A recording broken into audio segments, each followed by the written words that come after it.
The return leg of St Etienne for Manchester United. Hopefully we're almost as good as through to the next round, barring a catastrophe in the second leg. To be honest, I think they are a pretty average side in my point of view. I didn't really see, they did trouble us a little bit, but I thought some of it was our own doing in that game at Old Trafford.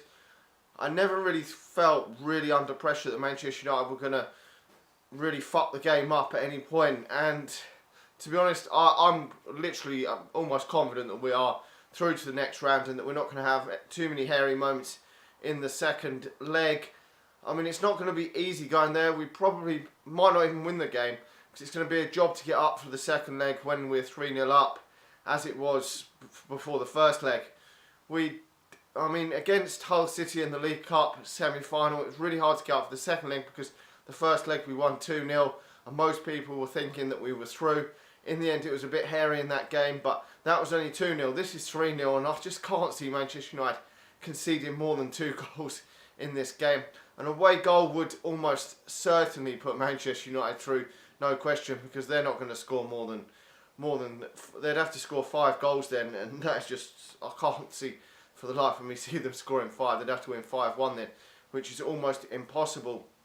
As I say, I didn't see too much from them that would think that they're going to get more than even 1 or 2 goals in this second leg. But we've got to be wary that, we don't really want to lose the game because we want to keep the momentum going if we can. But it is the perfect game if Manchester United are going to lose. Like I said that whole game, I said it was the perfect game to lose 2-1, and we did lose when we lost it because it didn't matter. We were through in the end anyway.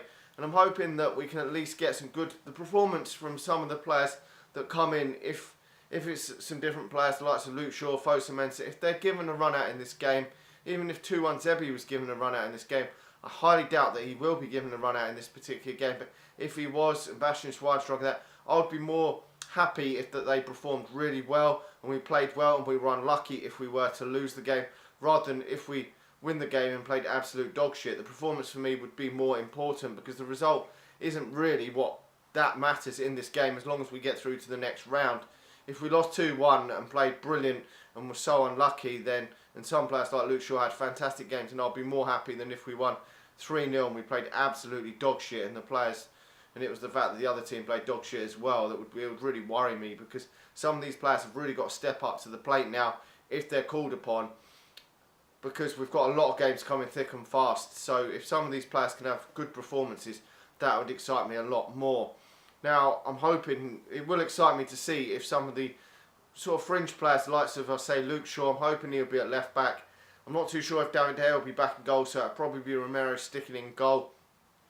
Luke Shaw and Fosu-Mensah need to be playing at full-backs. He's probably going to go back to Valencia at right back, but Fosu-Mensah's not getting enough game time, which is a bit worrying at the moment. But you see a lot of players in and around the squad haven't got a lot of game time, then bang, Martial gets 3 games in a row. So Mkhitaryan wasn't getting a lot of game time at the start of the season, then bang, he gets a load of games and now he's playing nearly every week. So we will have to just wait and see on that one. But they're the 2 fullbacks I would personally go for.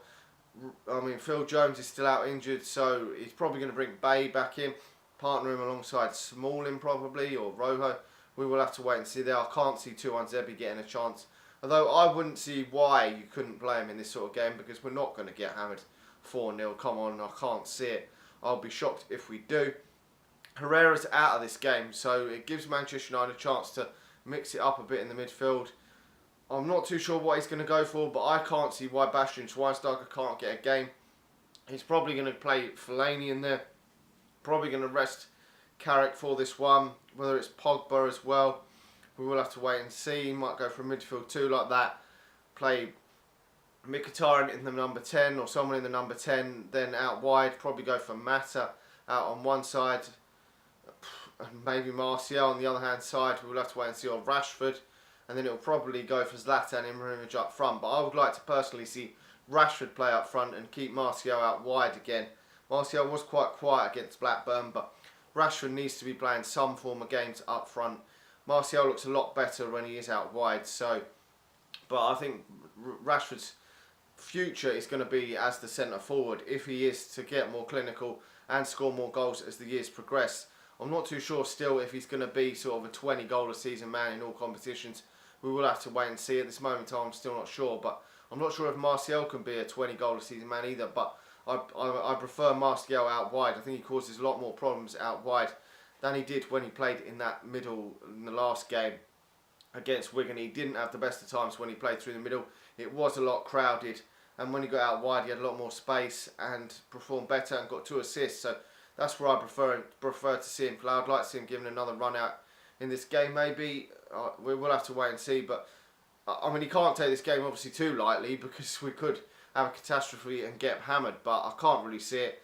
So it's going to be a mixture of that. I think he will play sort of a fairly strong side just to get the job over the line. But if we're winning 1-2-0 in this game, which I don't know if we will be, but if we can get at least one away goal, then second half, if he's got some more fringe players on the bench, he can bring them on. The likes of use the likes of Fellaini. Fellaini might even start the game and so forth, just to give some players a bit of a run out. Maybe Ashley Young will get another run out in this game from the bench or from the start, just to utilise that squad a bit. That some of the players that haven't played a lot of football, maybe Daley Blind will play.